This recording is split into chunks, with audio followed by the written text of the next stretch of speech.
खुलुमबाय स्टुडिअ दं आं राकेश रामसियारि बे समाव एबसुनि आफादगिरि बिथां दिपेन बर'आ क्लियार बाथ्रा बुंथिदों जे खौरांगिरिया सोंदोंमोन जे बे समाव बीजेपी राजखान्थि हान्जायाव हाबनायनि एबा जगदान जानायनि मोनसे सम्भावना दं नामा होननानै बा मिजिं दं नामा होननानै सोंथि खालामदोंमोन खौरांगिरिया आरो बे बाथ्रायाव बिथां एबसुनि आफादगिरि दिपेन बर'आ आरोबाव गले गले बाथ्राखौ बिथाङा बुंथिदों जे बे समाव दुलाराय बर' फरायसा आफादनि आथिखालाव बिथाङा आफादगिरि महरै खामानि मावदों आरो बे समाव जे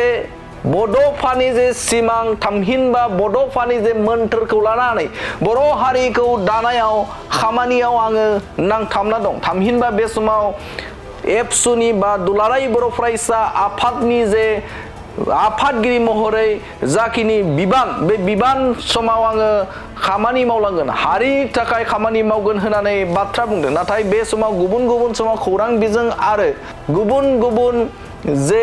पर्टेलफोराव बाथ्रा बुंनाय बे बाथ्रा बुंनायखौ बिथाङा बेजों जेबो सोमोन्दो गैया होननानै बाथ्रा रोखा खालामना होदों एबसुनि आफादगिरि दिपेन बर' बिथाङा সভাপতি বা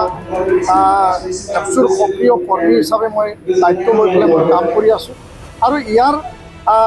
ভৱিষ্যতে কি হ'ব সেইটো ভৱিষ্যতে দেখা যাব এই কথাটো মই স্পষ্ট কৰিলোঁ नोंथांमोना नुनो मोनदोंमोन जे बे समाव समाजारि बिजों आरो आसामनि गुबुन खौरां बिजोंफोराव फोसावदोंमोन जे एबसुनि आफादगिरि बिथां दिपेन बर'आ बीजेपी राजखान्थि हान्जायाव हाबनायनि मोनसे चान्स दं होननानै बाथ्रा बुंथिदोंमोन थामहिनबा बे समाव हाबनायनि जरदार सोलिबाय दं होननानै बाथ्रा फोसावदोंमोन आरो बे बाथ्राखौ लानानै दुलाराय बर' फरायसा आफादनि आफादगिरि बिथां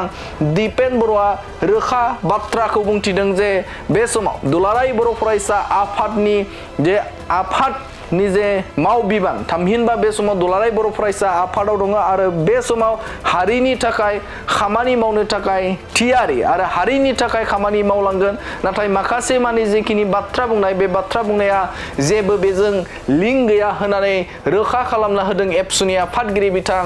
दिपेन बर' बिथाङा आरो बिथाङा बुंथिदों जेब्लासिम आं एबसुआव थानानै हारिनि खामानि मावबाय थागोन अब्लासिम आं राजखान्थिनि सोमोन्दै जेबो साननाय नङा बिथाङा रोखा बाथ्रा बुंथिदों जेब्लासिम दुलाराय बर' फरायसा आफादाव थागोन अब्लासिम बर' हारिनि थाखाय आरो बे समाव जायखिजाया जे माहारिनि जे खामानि मावनाय बे खामानि मावनायनि थाखाय बिथाङा थियारि नाथाय बे समाव राजखान्थिनि बाथ्रा साननाय नङा आरो गुबुन राजखान्थि हान्जायाव थोंजोङै थांनायनि बेफोरबायदि बाथ्रा गैया होननानै रोखा बाथ्रा बुंथिदों एबसुनि आफादगिरि दिपेन बर' बिथाङा ইয়াৰ প্ৰতিক্ৰিয়া প্ৰদান কৰিছোঁ এইটো আৰু মই দুগুণাই মই মন্তব্য দিব বিচৰা নাই জাতীয় সংগঠন জাতীয়তাবাদ জাতীয় সত্তাক লৈ উপেন ব্ৰহ্মৰ লিভ এণ্ড লেট লিভ যি আদৰ্শ সেই আদৰ্শক লৈ জাতি গঠনৰ কাৰণে মই কাম কৰি আছোঁ নিয়োজিত হৈ আছোঁ আৰু যেতিয়ালৈকে মই জাতিৰ স্বাৰ্থত জাতিৰ সেৱাত মই কাম কৰি আছোঁ ৰাজনৈতিক পৰিৱেশ পৰিস্থিতিত মানে বিভিন্ন চৰ্চা আহিব পাৰে বিভিন্ন কথা বতৰা হ'ব পাৰে সেইটো কেতিয়াবা চলে আৰু সেইটো লৈ মই কোনো তেনেকুৱা চিন্তা কৰা নাই আৰু সেইটো প্ৰাসংগিক নহয় বুলি মই ক'ব বিচাৰোঁ কাৰণ মই এতিয়া এপছুৰ সভাপতি বা এপছুৰ সক্ৰিয় কৰ্মী হিচাপে মই দায়িত্ব লৈ পেলাই মই কাম কৰি আছোঁ আৰু ইয়াৰ ভৱিষ্যতে কি হ'ব সেইটো ভৱিষ্যতে দেখা যাব এই কথাটো মই স্পষ্ট কৰিলোঁ যিটো ওলাইছে বিজেপিত যোগদান কৰিব এইটো এটা অপপ্ৰচাৰ নেকি মই একো মন্তব্য দিব বিচৰা নাই মই সেইটোহে কৈছোঁ যে জাতীয়তাবাদ জাতীয় সত্তা জাতিৰ সেৱাৰ কাৰণে মই সদায় কাম কৰি আছোঁ আৰু এইবিলাক চৰ্চা আলোচনা বিভিন্নজনৰ ওপৰত হয় ওপৰতো হৈছে সমাগত BTC বা বিধানসভাৰ নিৰ্বাচন আছে এনেকুৱা স্পেকুলেশ্যনবিলাক কেতিয়াবা আহে ইয়াৰ কাৰণে মই আৰু এইটো মানে বহলাই পেলাই মই মন্তব্য দিব বিচৰা নাই মোৰ কথাখিনি এইটোৱে যে জাতি আৰু জাতিৰ সেৱাৰ হকে জাতিৰ স্বাৰ্থত মই কাম কৰি আছোঁ কাম কৰি যাম আৰু যেতিয়ালৈকে মই দায়িত্বত আছোঁ নিষ্ঠা সহকাৰে মই দৃঢ়তাৰে জাতিৰ সেৱাৰ কাৰণে আৰু সকলো জাতি জনগোষ্ঠীৰ মংগলৰ বাবে একেলগে আমি কাম কৰিম मोनसे गोजोनथाव खौरां क'क्राझार सहरनि JD र'डजों नांजाबनाय सुदेमपुरि गांजेमा बाजाराव थानाय आइ आफा मेड लाइफ DM हस्पिटालाव बेराम सोखानो हानायनि गोबां खाबुफोर दं जेरै नोंथाङा आइ आफा मेडलाइफ BM हस्पिटालाव गासै समावनो इमारजेन्सि डक्टर्सफोरखौ एभेलेबल मोननो हागोन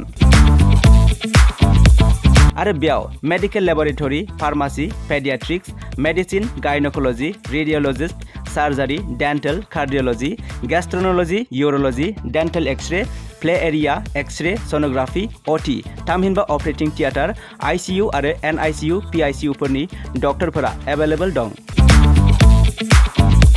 लोगोसे normal delivery C sections gall bladder stone kidney stone appendix आरो हार्नियाफोर बेराम जानायफोरखौ अपारेशन खालामनायनिबो सुबिदा दं आइ आफा मेडलाइफ BM हस्पिटालाव सप्ताफ्रोमबो फार्मासीजों लोगोसे लेबरेटरी आरो सप्ताफ्रोमबो इमारजेन्सि सार्भिसजों लोगोसे 24 घन्टा जेब्लायबो खुलायै थागोन आरो बेयाव लांलाय लाबोलाय खालामनो थाखाय एम्बुलेन्सनि सार्भिसबो थागोन